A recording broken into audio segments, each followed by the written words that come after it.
సరే రఘునాథ్ బాబు గారు ఏం జరుగుతుంది అసలు?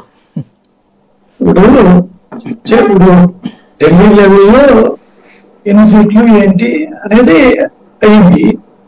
అయితే ఇప్పుడు ఏ సీట్లు, ఓట్ ట్రాన్స్ఫర్ ఏంటి, క్యాండిడేట్లు ఎవరు, వాళ్ళకి యాక్సెప్టబిలిటీ, ఎందుకంటే విన్నబిలిటీ లక్ష్యం కదా.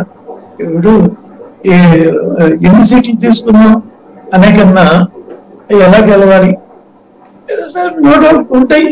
ఏది పాత వాళ్ళు, కొత్త వాళ్ళు, మధ్యలో వచ్చినాడు, 3 రకాలుగా ఉంటారు. వేరే పార్టీల నుంచి వచ్చినాడు, డైరెక్ట్ గా ఈ పార్టీలోనే చేరినాడు, అదో కేటగిరీ ఉంటారు. ఇలా ఉన్నటువంటి మన దగ్గర ఆస్పిరెంట్స్ బట్టి అలా ఒక పార్టీలోనే కొన్ని సీట్లు చివరి నిమిషం దాకా డిసైడ్ అవ్వం. ఎందుకంటే వాళ్ళల్లో 2-3 ఆస్పిరెంట్లు ఉండే పరిస్థితులు ఉంటాయి కొన్ని కాన్స్టిట్యూన్సీ. అటువంటిది కొత్తగా ఉన్నప్పుడు అనివార్యంగా ఇబ్బందులు ఉంటాయి అని గ్యారంటీగా ఉంటాయి. ఎందుకంటే అక్కడ ఏ పార్టీగా పార్టీ ఒక ఆస్పిరెంట్ ఉంటారు కాబట్టి ఇది ఇన్ని అంశాలు పరిగణలోకి తీసుకుని అల్టిమేట్ గా మన లక్ష్యం ఏంటి, ఎవరిదైనా ఎలాగైనా వైసీపీని, మన ప్రజెంట్ ప్రభుత్వాన్ని గద్దెదించాలి, ఓడించాలి. ఆ లక్ష్యం సాధన కోసం కొన్ని కాంప్రమైజ్లు, అడ్జస్ట్మెంట్లు కొన్ని తప్పవు.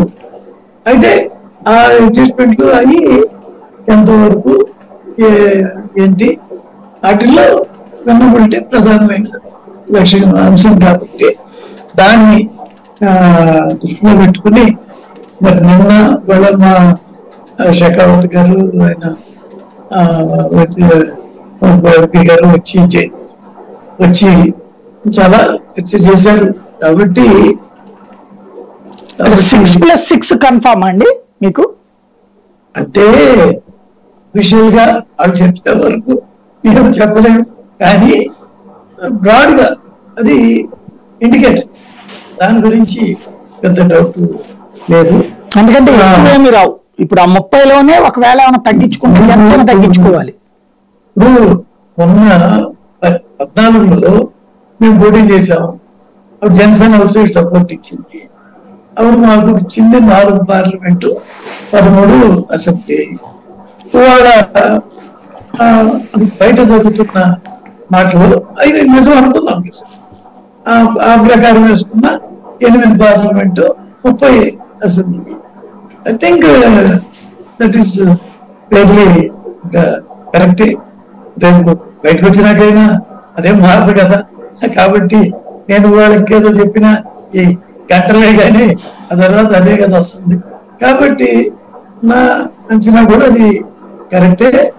అది ఇప్పుడు అసలు ఎన్ని ఇస్తారు, ఇప్పుడు ఎన్ని ఇచ్చారు, ఏది వాటిల్లో మనకి గెలుపు చాలా ఇంపార్టెంట్ కదా.